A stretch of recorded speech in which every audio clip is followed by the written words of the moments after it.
দুবাইয়ে নিজের বিরুদ্ধে নিজেই মামলা করালেন পুলিশের সাবেক মহাপরিদর্শক বেনজির আহমেদ।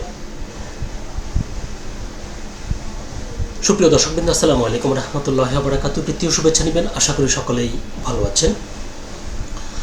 পুলিশের সাবেক মহাপরিদর্শক বেনজির আহমেদ দুবাই পুলিশের হাতে আটক হয়েছেন।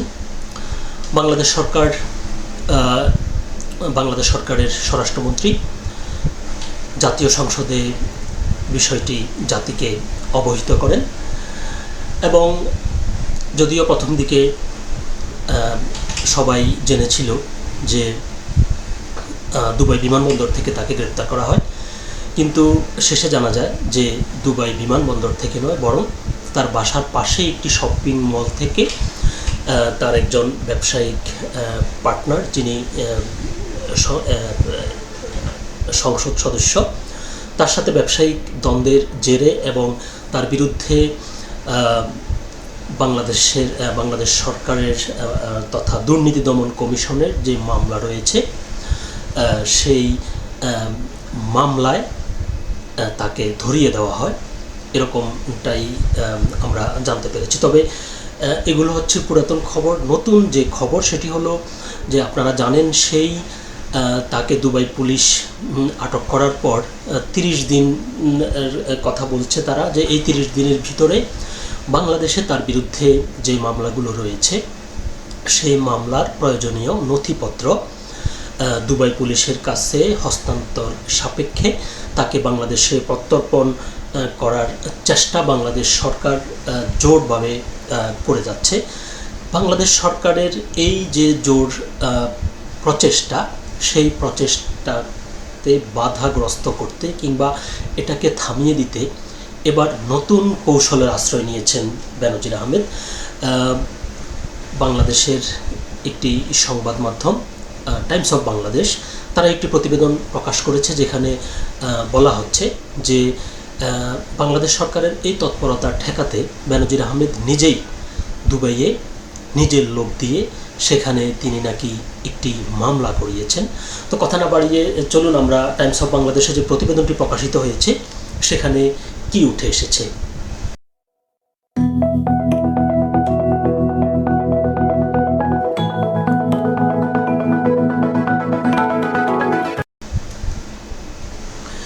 দেশে ফেরানো ঠেকাতে দুবাইয়ে নিজের বিরুদ্ধে মামলা করালেন বেনজির, এটি হচ্ছে প্রতিবেদনটির শিরোনাম। বিস্তারিত বলছে যে কোনো উপায় নিজের বাংলাদেশে ফেরানোর প্রক্রিয়া ঠেকাতে মরিয়া পুলিশের সাবেক মহাপরিদর্শক বেনজির আহমেদ। এর অংশ হিসেবে সম্প্রতি দুবাইয়ে ঘনিষ্ঠ একজনকে দিয়ে নিজের নামে মামলা করিয়েছেন তিনি। এতে তার বিরুদ্ধে আর্থিক অপরাধের অভিযোগ তোলা হয়েছে। দুবাইয়ের একাধিক সূত্র দেশের একটি গণমাধ্যমকে জানিয়েছে এটি মূলত বেনজিরের বাংলাদেশে প্রত্যর্পণ ঠেকানোর প্রচেষ্টার অংশ। এ বিষয়ে বেনজির আহমেদের আইনি বিষয় দেখভালের দায়িত্বপ্রাপ্ত ব্যক্তির কাছে জানতে চাইলে তিনি বিষয়টি অস্বীকার করেন। তার দাবি, বিদ্যমান পরিস্থিতিতে নিজের লোক দিয়ে তার নামে মামলা করানোর তথ্য সঠিক নয়। অর্থাৎ তার আইনি বিষয়টি যিনি দেখভাল করছেন তিনি বিষয়টি অস্বীকার করেছেন। এদিকে বেনজির আহমেদকে দেশে ফিরিয়ে আনতে সরকারের সর্বোচ্চ প্রচেষ্টা অব্যাহত রয়েছে। সংযুক্ত আরব আমিরাতে বাংলাদেশ দূতাবাসের কর্মকর্তাদের সঙ্গে দুবাইয়ে যাওয়া ঢাকার প্রতিনিধিরা সেখানে ইন্টারপোল সহ বিভিন্ন দপ্তরে দৌড়ঝাঁপ শুরু করেছেন। যে কোনো মূল্যে বেনজির আহমেদকে দেশে ফিরিয়ে আনতে চান তারা। মূলত ঢাকার প্রতিনিধিদের এই দৌড়ঝাঁপের বিষয়টি টের পেয়েই আইনি ফন্দি আঁটেন বেনজির। দুবাইয়ের একজন ব্যবসায়ী দেশের একটি গণমাধ্যমকে জানান, বেনজির আহমেদের আইনি লড়াই এখনও শেষ হয়নি, বরং তার প্রত্যর্পণ ঘিরে নতুন করে আইনি ও কূটনৈতিক তৎপরতা শুরু হয়েছে। ইতিমধ্যেই দুবাইয়ে একটি দেওয়ানি ও ব্যক্তিগত আর্থিক বিষয় সংক্রান্ত অভিযোগে নতুন মামলা হয়েছে। অর্থাৎ তার আইনি বিষয়টি দেখভালের দায়িত্বে যিনি রয়েছেন তিনি বিষয়টি অস্বীকার করলেও এই ব্যবসায়ী কিন্তু ভিন্ন কথা বলছেন।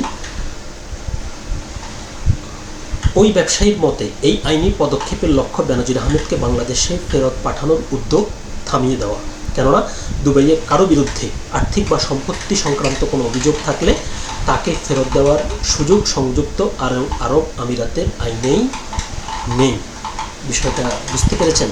ফলে এই মামলার নিষ্পত্তি না হওয়া পর্যন্ত বেনজির আহমেদকে দেশে ফেরানোর বিষয়টি অনিশ্চিত হয়ে পড়েছে। বিষয়টি নিয়ে আইন শৃঙ্খলা রক্ষাকারী বাহিনীর একাধিক কর্মকর্তা এবং আন্তর্জাতিক আইন সম্পর্কে সম্যক ধারণা রাখেন এমন কয়েকজনের সঙ্গে কথা বলা হয়েছে।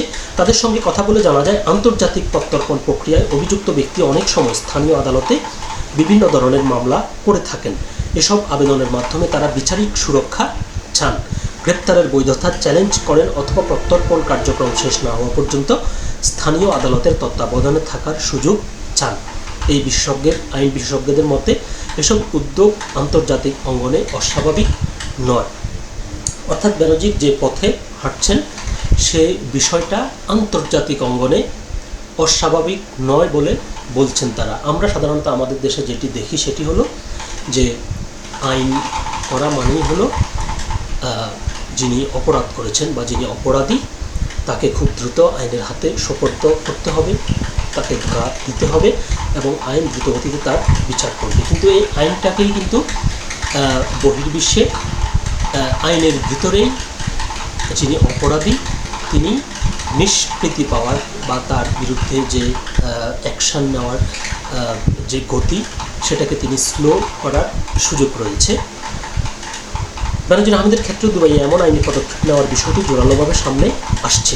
তবে এই বিষয়ে সরকারিভাবে কোনো তথ্য না পাওয়ায় এই নিয়ে প্রকাশ্যে মন্তব্য করতে রাজি হননি সংশ্লিষ্ট কর্মকর্তারা।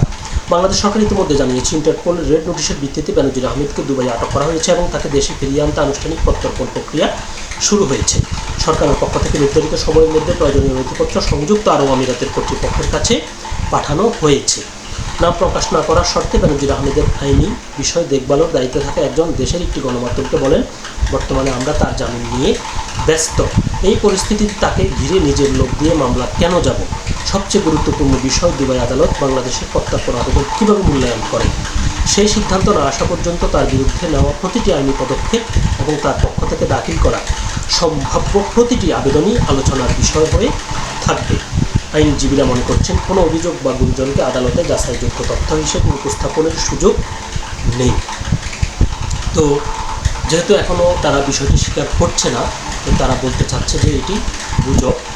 তো সময়ের সাথে সাথে এটি আরও পরিষ্কার হবে আসলে কি এটি গুজব নাকি সত্যি ঘটনা। সে পর্যন্ত আমরা সকলেই ভালো থাকবেন, সুস্থ থাকবেন। আল্লাহ হাফেজ।